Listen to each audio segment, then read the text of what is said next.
I don't even know what Wow. to say. Actually, Yeah. I have a lot of things to say. You got a lot of things to say. Me too. We just saw Epic, Baz Luhrmann's film about Elvis. It lives up to its title, Epic, for sure. It's a concert film, and my understanding is that Baz Luhrmann, for his previous film about Elvis, got all this footage and it didn't have any sound to it.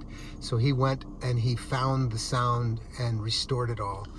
And then he cut it together into this, pardon the pun, epic film, which was just really inspiring. Okay, so what are your top, 3 comments? Because I have my top 3. You go first then. Okay.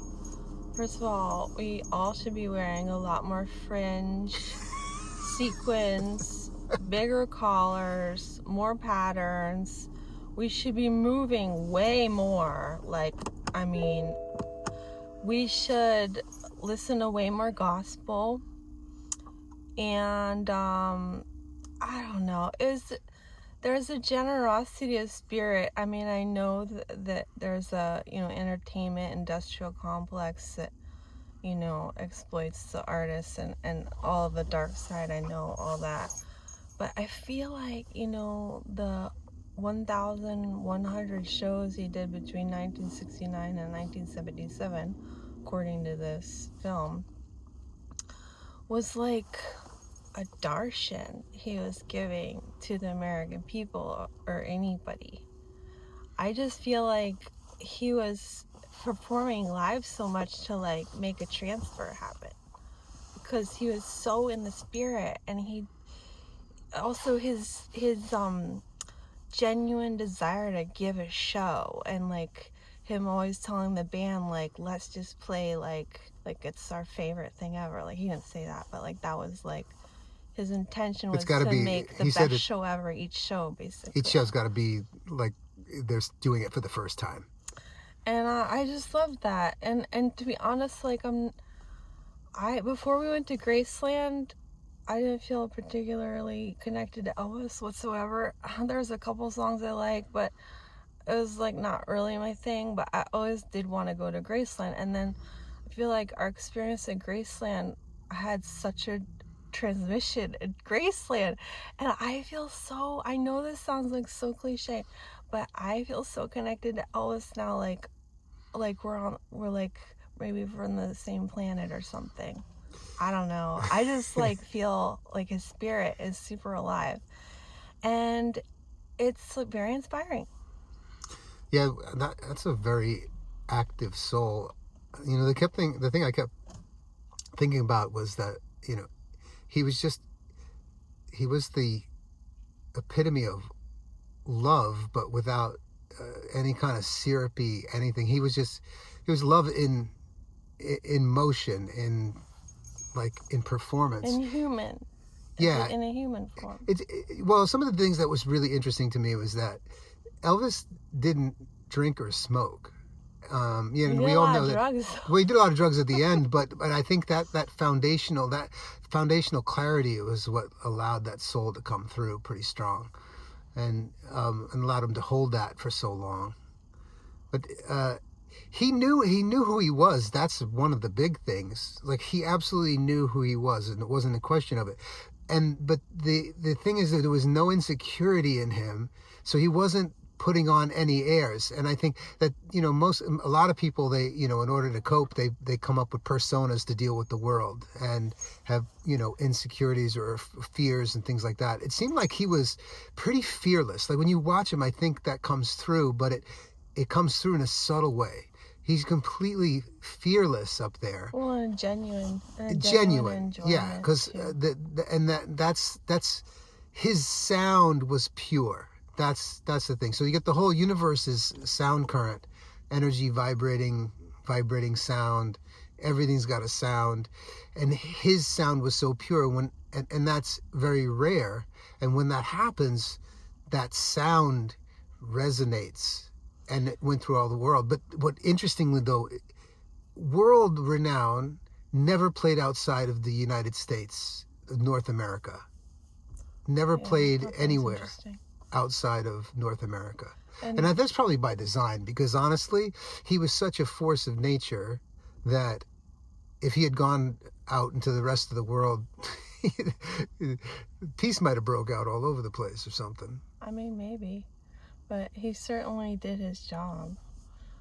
So what was your experience going to Graceland a couple weeks ago? That was also really life-changing, and I did not really expect it to be. I knew I wanted to go there and to Sun Records, but when you walk into Graceland, you feel him. And the people go around saying Elvis lives. It's true. I mean, to think about that too. It's like over 50 years since it's like 60 years. I think 50 years since he died, and that legacy is still vibrating on the planet. But as Honey Jeevan would say, he's like, he came here to deliver a sound that would change the frequency of the sound on the planet, and that's what he did. He did, and he opened up, I think, a whole river of sound that's still flowing so strongly. And one of the exhibits at Graceland, in the big building across the street from the actual house, was all the artists that he impacted, and their quotes about how Elvis had basically made it possible for them to do what they do, and to see the sheer magnitude and very wide breadth of our musical artists saying pretty much the same exact things about Elvis. It was impactful on a lot of levels, seeing that, and honestly it made me want to just live more myself and my truth, and with more color and more pattern and more fearless design and bigger collars. Yeah, one of the things he said in there, which was interesting, towards the end, is that he said the persona. Did he call it persona? He goes, no, the image. He called it the image, right? Yeah. Somebody asked him about the image. That was a very 70s thing. The image is different than the person. He said, no, the image is different than a human. He was very specific in saying human, because a person is a fiction. A person is a persona from Greek, is what you play a role. Persona. Persona is not a real. The human is the living being. The light of the soul. Light of the soul. The person, the human. And so he was very specific. He said human. Speaking of Graceland, what you said was what impacted me was seeing how well read he was. They showed all the books that he was reading, extremely spiritual, new age books that he was reading. And apparently he was an avid reader, and he devoured books on his off time. He always had a big stack of books wherever he went.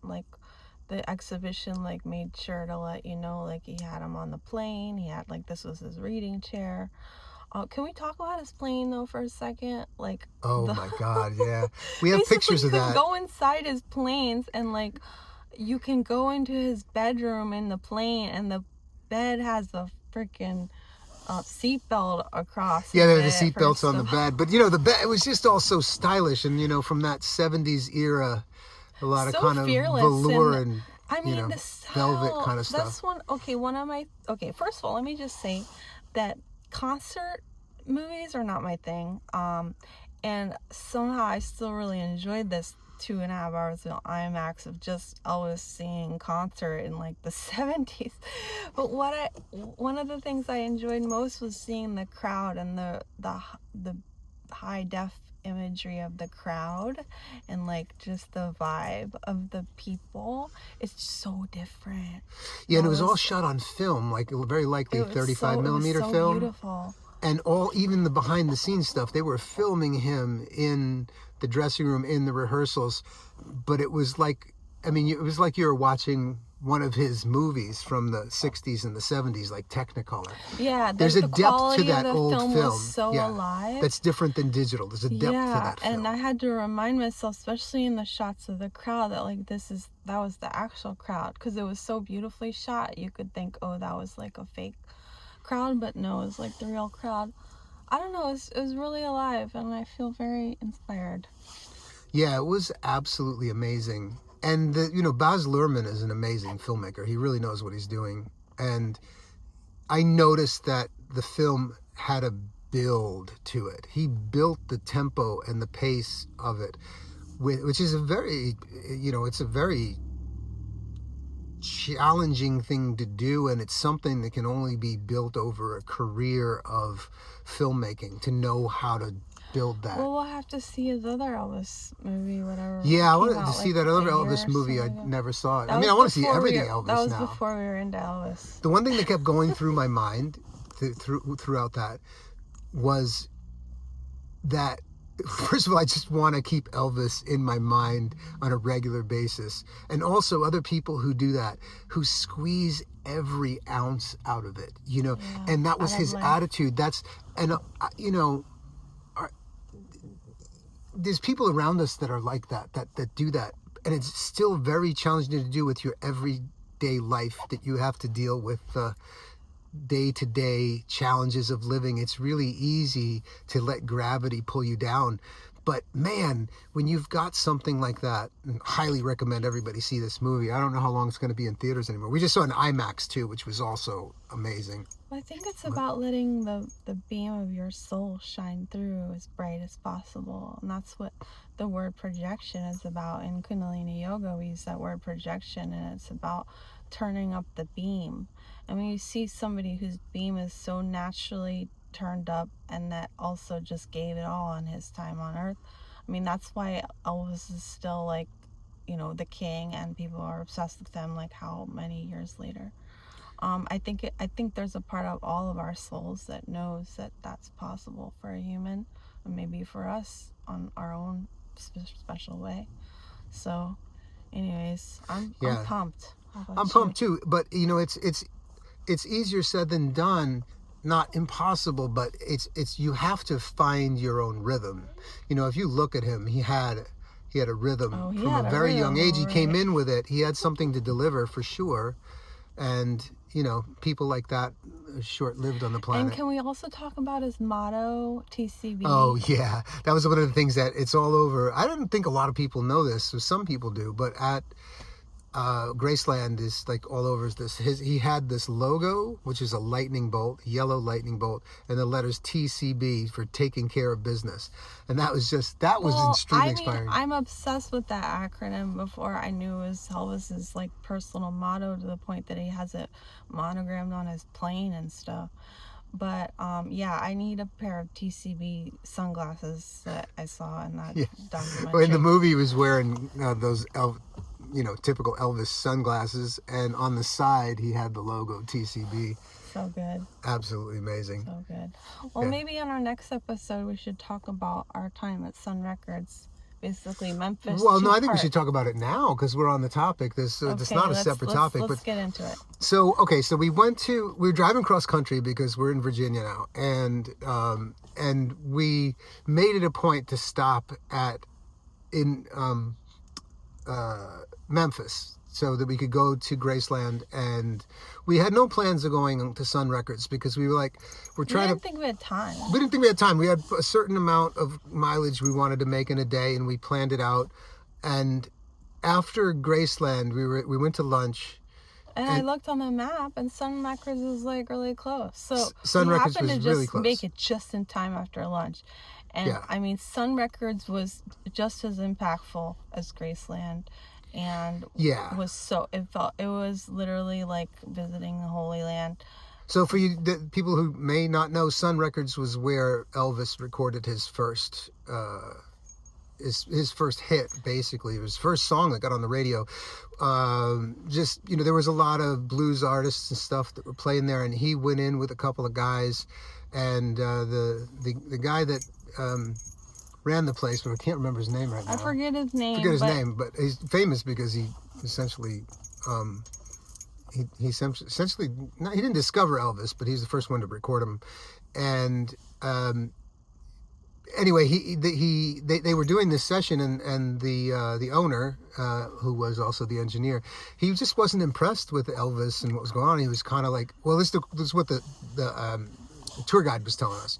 And it kind of shifty and this and that. And then by the end, Elvis, who was something like 18 years old, he had a lot of energy. He started to get antsy, and in between he was kind of jumping around the room and singing and stuff like that. At one point he was running around the room to get his nerves out. Yeah. And then I think he just started playing some other song that was totally He started playing It's Okay Mama. No, he started playing It's Okay. That was the first one. Okay. He started playing It's Okay Mama. They recorded that, and the engineer guy was like super into it, and then they sent that to this radio DJ, and then basically it was an instant hit. Like, they got so many calls like, please play that song again and again. And they played it over and over again. Yeah, there was a real radical radio DJ who was also, I can't remember his name, but who was known for, if he didn't like a record, within 30 seconds to a minute, he would take it and smash it on the floor. And at Sun Records, in their little museum, they had his sort of DJ setup, which was this enormous old 1950s broadcasting equipment, and on the floor were like shattered records. But the thing about it, you walk into that place, it's in the walls, but it's still, they've kept it alive. What I really loved about it is we went down into the recording studio, and it's actually still a recording studio, and so many artists have gone there to record, like the Rolling Stones, Bono, you name it, and they've all gone there because Johnny Cash recorded there a bunch. Records. But so many, I wish I had the list in front of me, but what a like a opening point of the sound to enter the planet that changed the world. Like, and the fact that it's still a place to record, I think is so cool. Yeah, you can go down there and you can book sessions if you're a musician. You can book sessions. It's like $200 an hour, but then if you're one person, and then if you have more than one person, it's a minimum of 5 hours if you have a band, and it's a minimum of 5 hours or $1,000. So you can take. That's pretty affordable. I guess. I mean, I think there's no limit to the number of people you can take in there too, and you can actually record down there. And then they have the drum kit they have was from U2. They left it there. I think they were recording during Rattle and Hum. They might have recorded some of the songs there. I don't know. And they left the drum kit there as a donation. Anyways, Memphis has a vibe. Memphis does have a vibe, and it has to do with the Mississippi. Has Riz. It's coming out of that water, just like Muscle Shoals, that documentary about Muscle Shoals. I need to see that. Yeah, the Lady of the River. I need to see that. Or the Lady of the Lake.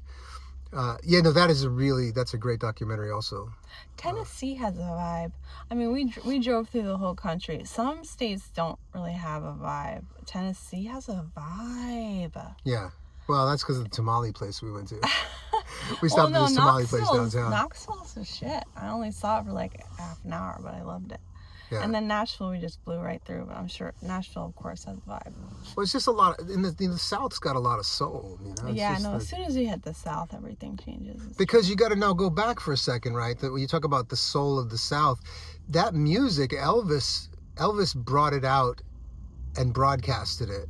And changed it, but that music was Americana, and blues. It was very much a huge force, and Elvis just like took his version of it and then blasted out huge.